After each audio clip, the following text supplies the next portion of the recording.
Vamos para a notícia. O repórter Lucas Rocha acompanhou ontem o primeiro dia do julgamento do ex-deputado Carli Filho. Vamos ver. Carli Filho chegou ao tribunal sob gritos de manifestantes. Assassino!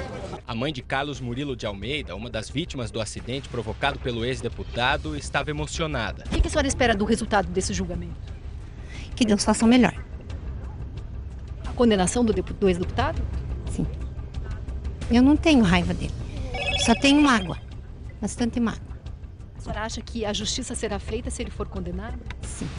Os pais de Gilmar Rafael Yared, que também morreu naquele dia, chegaram acompanhados pelo advogado da família. Toda mãe, a necessidade da justiça, ela é real. Ela tem que ser presente para toda mãe, para toda a família que enterra um filho. E no trânsito, que são mortes tão violentas. Então, nós confiamos na justiça, ela demorou, mas está aí. Porque é a nossa luta, é lutar pelos vivos, pelos filhos dessa nação, pelos filhos dessa cidade.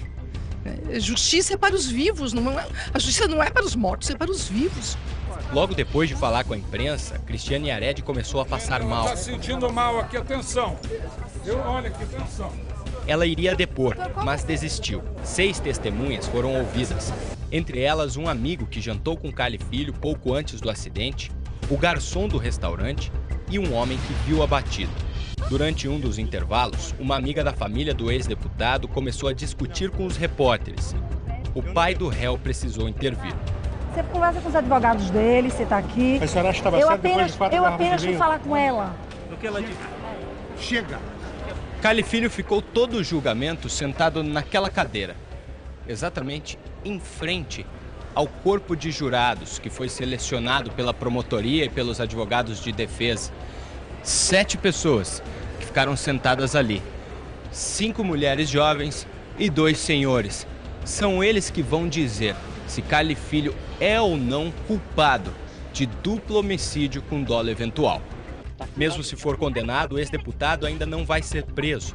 Ainda cabem recursos da defesa. O réu, como está em liberdade, permanece em liberdade. O magistrado que atualmente preside esta casa, doutor Daniel Avelar, tem este entendimento de que o réu respondeu ao processo solto, nunca interferiu nas investigações, nunca apresentou risco à comunidade, portanto ele tem o direito de permanecer em liberdade, mesmo que condenado. Então, no caso em concreto, falar em prisão após sentença condenatória seria uma ilusão. Vamos agora acionar a repórter Elisa Rossato, que tem informações ao vivo sobre o segundo dia do julgamento do ex-deputado. Boa tarde, Elisa. Já existe alguma expectativa com relação ao horário que o julgamento pode acabar?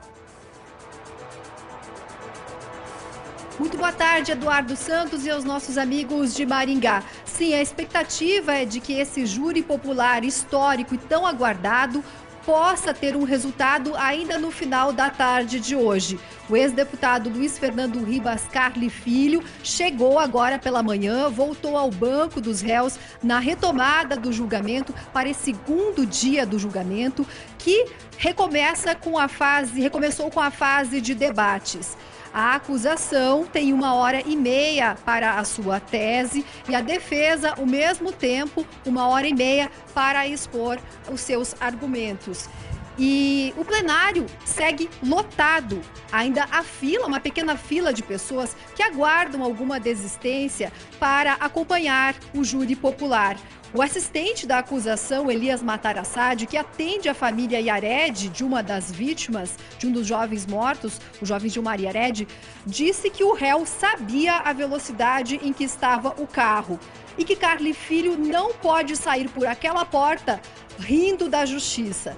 Sobre o perito da defesa, que depôs ontem, Matarassad disse: ele pensou que chegaria aqui e encontraria um monte de caipiras. Como ouvimos na reportagem, se for condenado, o ex-deputado não sai preso aqui do tribunal porque ainda pode recorrer. Mas numa entrevista do Elias Matarassad, nós ouvimos que durante este recurso, caso o ex-deputado seja condenado, ele pode ter alguns direitos suspensos, como, por exemplo, o passaporte recolhido.